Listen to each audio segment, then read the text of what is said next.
जय श्री कृष्ण दोस्तों, बीएसरा फैमिली में आपका स्वागत है। दोस्तों, पितरपक्ष चल रहे हैं और पितरपक्ष का बहुत ही महत्व माना जाता है, क्योंकि 21 पीढ़ी के जो हमारे पितर होते हैं वो पितृलोक से धरती पर अवतरित होते हैं। पितरपक्ष में कौन सी बातों का ध्यान रखना चाहिए, किन कार्यों को नहीं करना चाहिए, उसकी जानकारी दे रहे हैं।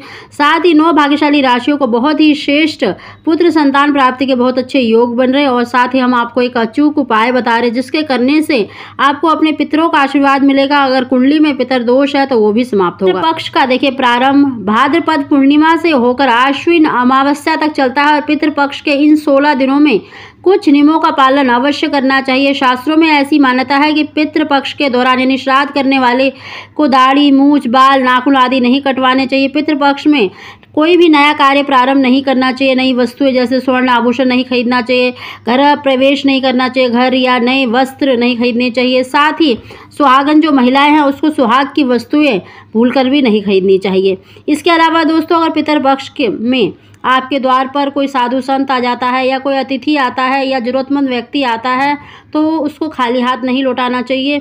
साथ ही इन दिनों में देखिए किसी पशु पक्षी को भी आपको सताना नहीं चाहिए, उनको भी भोजन अवश्य डालना चाहिए। विशेष रूप से गौ माता को रोटी अवश्य खिलानी चाहिए।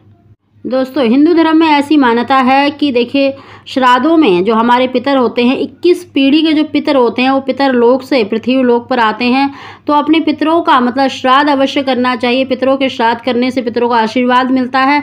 जो भी मनोकामना है, चाहे वो धन की है, पुत्र की है या संतान की है, वो अवश्य ही पूरी होती है। कहते हैं कि अगर पितर प्रसन्न होते हैं तो सभी मनोकामना पूरी होती है। अगर हमारे पितर रुष्ट हो जाते हैं तो आपको हर कार्य में बाधा आती है और आपको बहुत सी परेशानियों का सामना करना पड़ता है। साथ ही दोस्तों, अगर कुंडली में देखिए पितर दोष होता है तो उसके कारण भी हमें संतान की, पुत्र की प्राप्ति नहीं हो पाती है। तो दोस्तों, उसके लिए हम एक उपाय बता रहे हैं कि अगर आप इन 16 दिनों में यानी श्राद्ध के इन 16 दिनों में अगर इस उपाय को कर लेते हैं तो आपको निश्चित ही आपके पितरों का आशीर्वाद मिलेगा।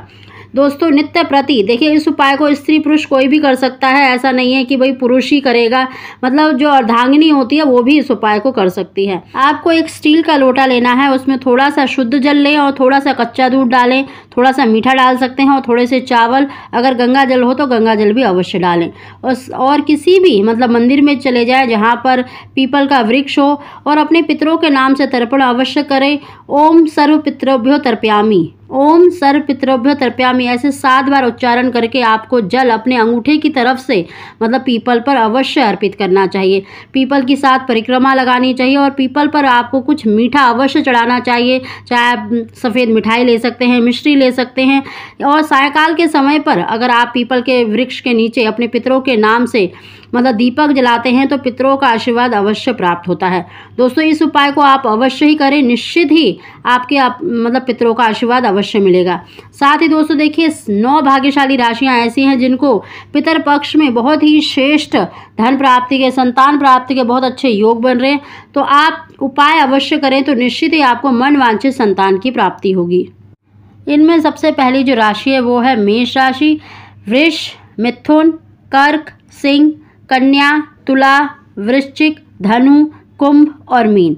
इन राशि को बहुत ही श्रेष्ठ देखिए संतान प्राप्ति के, धन प्राप्ति के और पुत्र प्राप्ति के भी कुछ राशियों को बहुत अच्छे योग बन रहे हैं, तो उनकी जानकारी दी है।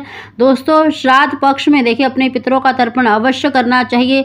आज के समय में देखिए पुत्र और पुत्री में किसी में भी कोई फर्क नहीं है, लेकिन हर दंपति चाहता है कि उसके मरने के बाद उसे जल देने वाला कोई होना चाहिए, उसका वंश चलाने वाला कोई होना चाहिए।